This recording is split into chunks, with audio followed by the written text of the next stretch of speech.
I'd ask you about Telegram, the company. I got to meet some of the brilliant engineers that work there.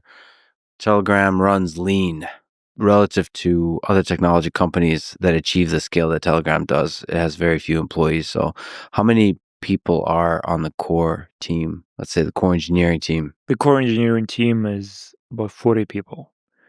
This includes back-end, front-end, designers, system administrators. Can you speak to the philosophy behind running a company with so few employees? Well, what we realized really early is that quantity of employees doesn't translate to quality of the product they produce. In many cases, it's the opposite. If you have too many people, they have to coordinate their efforts, constantly communicate, and 90% of their time will be spent on coordinated the small pieces of work they're responsible for between each other. The other problem with having too many employees is that some of them won't get enough work to do. And if they don't get enough work to do, they demotivate everybody else by their mere existence. They're still there, they're still getting the salary, but they don't do anything. And if they don't do anything, more often than not, they will start trying to find their purpose elsewhere, maybe inside your team, but not by doing productive work, but by finding problems that don't exist within the team. And that can disrupt the team and the mood inside it even further. Also, when you intentionally don't allow some of your team members to hire more people to help them, they will be forced to automate things. In our case, we have tens of thousands of servers around the world, almost 100,000, distributed across several continents and data centers. If you try to manage this system manually without automation, you will probably end up hiring thousands of people, tens of thousands of people. But if you rely on algorithms and the team is forced to put together algorithms in order to manage it, then it becomes much more scalable, much more efficient, and interestingly, much more reliable as well. And more resilient to the changing geopolitics, to the changing technology, all of that. Because if you automate the distributed aspect of the data storage and all the compute, then that's going to be resilient to everything the world throws at you. I suppose if you have people managing all of it, it becomes stale quickly. Yes, humans are attack vectors. And if you have a distributed system that runs itself automatically, you have a chance at increasing the security of speed of your service. This is what we did with Telegram, while also making it much more reliable, because if some part of the network goes down, you can still switch to the other parts of it. Yeah, one of the big ways you protect user privacy is that you store the data. The infrastructure side of Telegram is distributed across many legal jurisdictions with the decryption keys. So it's encrypted in the cloud. The decryption keys are split and kept in different locations so that no single government or entity can access the data. Can you explain the strength of this approach? The way we designed Telegram is we never wanted to have any humans, any employees have any access to private messaging data.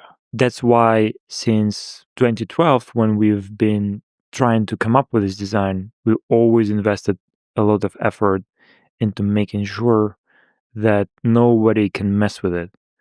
Like if you hire an employee or any of the existing employee, they can't break the system in a way that would allow them to access messages of users.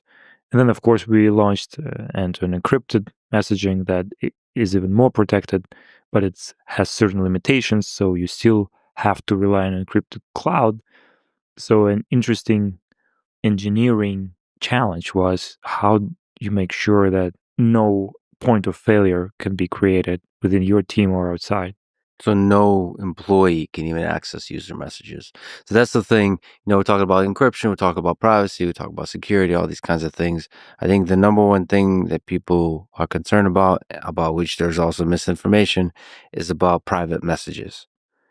So Telegram is very, very protective of the private messages of users. So you're saying employees never can access the private messages. Have any governments or intelligence agencies ever accessed private user messages in the past? No, never. Telegram has never shared a single private message with anyone, including governments and intelligence services. If you try to access any server in any of the data center locations, it's all encrypted. You can extract all the hard drives and analyze it, but you won't get anything. It's all encrypted in the way that is undecipherable. That was very important for us. That's why we can say with confidence there hasn't been ever a leakage of data, any leak of data from Telegram. Not in terms of private messages, not in terms of, say, contact lists. Do you see in the future a possible scenario where you might share user private messages with governments or with intelligence agencies? No. We design a system in a way that's impossible. It will require us to change the system, and we won't do that because we made a promise to our users. We would rather shut Telegram down in a certain country than do that. So that's like one of the principles you operate under, is you're going to protect user privacy. I think it's fundamental. Without the right to privacy, people can't feel fully free and protected. I mean, this is a good place to ask. I'm sure you're pressured by all kinds of people, all kinds of organizations to share private data. Where do you find the strength and the fearlessness to say no to everybody, including powerful intelligence agencies, including powerful governments, influential, powerful people? I guess part of it is just me being me. I stood up for myself and for my values since I was a little kid. I had issues with my teachers because I would point out their mistakes during classes. And at the end of the day, what's important is to remind yourself that you have nothing to lose. Like, they can think they blackmail you with something, they can threaten you with something, but what is it they really can really do to you? Like, worst case, they can kill you. There's no point living your life in fear. As for Telegram, it's incredibly successful, but if we lose one market or two markets, or pretty much all of the markets, I don't care that much. It won't affect me, it won't affect my lifestyle in any way. I will still be doing my push-ups, So Yeah. you Yeah.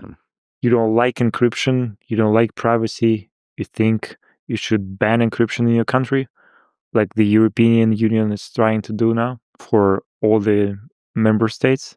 Well, go ahead and do that. We'll just quit this market. We won't operate there. It's not that important. They all think that somehow we profit from their citizens, and the only goal tech companies have is extracting revenues. And it's true, most tech companies are like this, but there are projects like Telegram, which are a bit different. And I'm not sure they realize that.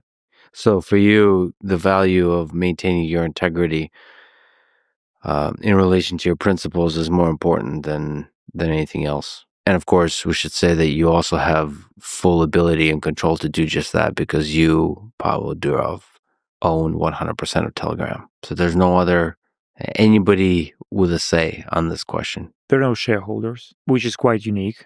Very unique. I don't think there's anything even close to that in any major tech company. And this allows us to operate the way we operate, to build this project and maintain it based on certain fundamental principles, which, by the way, I think everybody believes in. I think the right to privacy is included in the constitution of most countries, at least most Western countries, but it's still under attack almost every week, and it often starts with well-meaning proposals. Oh, we have to fight crime. We have to do that.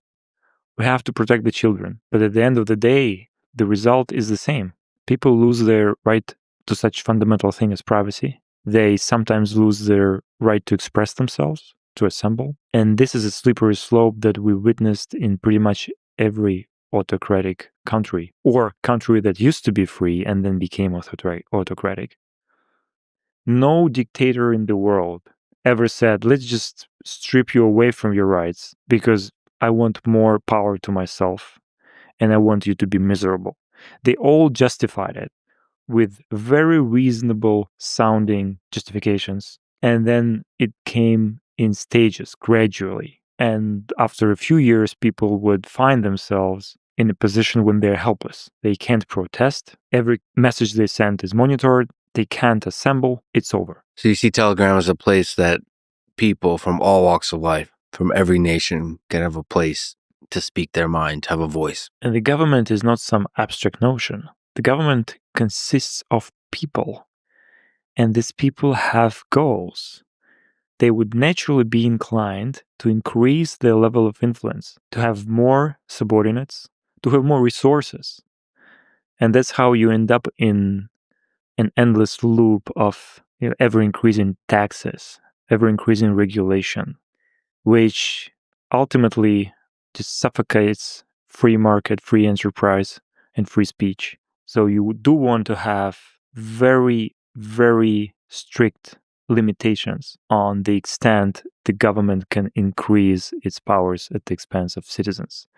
Ironically, you don't have those limitations. You're supposed, in all countries which are considered to be free, it's supposed to be the constitution that protects everybody. But interestingly, it doesn't work always this way. They are able to find very tricky phrasings in order to carve out exceptions. And then the exception becomes the rule.